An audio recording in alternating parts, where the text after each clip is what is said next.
চাচা আইনে মসজিদের বারিন্দার মধ্যে বয়ে মাথা রাতে কি চিন্তা করতেছেন? আইনে গ্রামের নাম কি? ওই বেড়া এই কথা আর কো না, এটা হলো ধনেশ্বর গ্রাম। কে চাচা নেই কথা কইলেন কে? এই কথা কম না চাচা, সোনার স্তর গ্রাম ছাইরে এই ধনেশ্বর গ্রাম আয়ে বাড়ি ঘর করছি। কি কম আর দুঃখের কথা। এই বেড়া তুমি কেমন আছো? আমার ইনু এলাকার মাসে দেখা হয় না? কি কম আর দুঃখের কথা। এই তো আমগর মসজিদের সকালে মিললে কিছু করে দেখা দিয়ে মসজিদে তুলছি, এখন না কয় আমরা পাক্কা করে দিব, অনেকে পাক্কা করে দিব, কিন্তু এখন কিনার গরিব হয়ে রয়েছে, উজু খানা ঠিক মতো ভালো মন্দ নাই। আবার এই যে আস্তাটা নমস্কার মানুষ পানা এই পুরো এলাকার মানুষ ইয়ানি বুঝছে কি বুড়াবুড়ি শুন তুমি আস্তাটা পাক্কা করে দিন। বুড়াবুড়ি শেষ, মেম্বর মানে বাদ যাওয়া শেষ, আস্তা আর হয় না।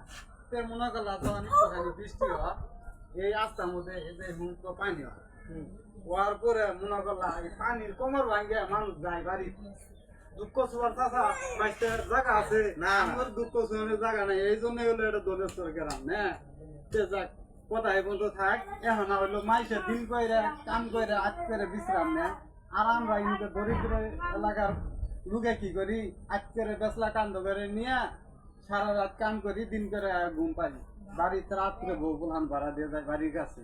এই হলো আমার দুর্দশা, এই জন্যই ধনেশ্বর গ্রাম এটা। ও এত বুঝলাম।